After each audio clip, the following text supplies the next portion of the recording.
ছাত্র জনতার তীব্র আন্দোলনে দেশ থেকে পালাতে বাধ্য হয়েছেন শেখ হাসিনা। আশ্রয় নিয়েছেন প্রতিবেশী দেশ ভারত। তখন থেকেই দিল্লিতে অবস্থান করছেন তিনি। সেখান থেকে নানা রাজনৈতিক বক্তব্যে বিবৃতি দিয়ে যাচ্ছেন তিনি। এতে নয়া দিল্লি ও ঢাকার মধ্যে শুরু হয়ে টানাপোড়েন। ফলে ভারতের ভেতরেই নানা প্রশ্ন উঠছে। কিসের ভিত্তিতে হাসিনাকে আশ্রয় দেয়া হচ্ছে? বাংলাদেশ আগে নাকি হাসিনা আগে? দুদিন আগে এ বিষয়ে জোরালো প্রশ্ন তুলেছিলেন ভারতের সংসদের কয়েকজন সংসদ সদস্য। ঢাকা সফর শেষে তখন পররাষ্ট্র মন্ত্রণালয়ের সংসদীয় স্থায়ী কমিটির সাথে বৈঠকে ছিলেন পররাষ্ট্র সচিব বিক্রম মিশ্রি।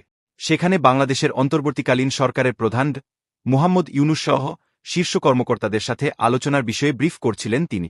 এ সময় কয়েকজন সদস্য প্রশ্ন তুলেছেন যে শেখ হাসিনা কোনো মর্যাদায় এখন ভারতে অবস্থান করছেন। দিল্লিতে 2.5 ঘণ্টারও বেশি সময় ধরে চলা ওই ব্রিফে দেশটির 1 থেকে 2 জন সংসদ সদস্য উপস্থিত ছিলেন। ব্রিফে অংশ নেয়া একাধিক সূত্র দেশটির সংবাদমাধ্যম আইএনএস এই তথ্য জানিয়েছে। এদিকে শনিবার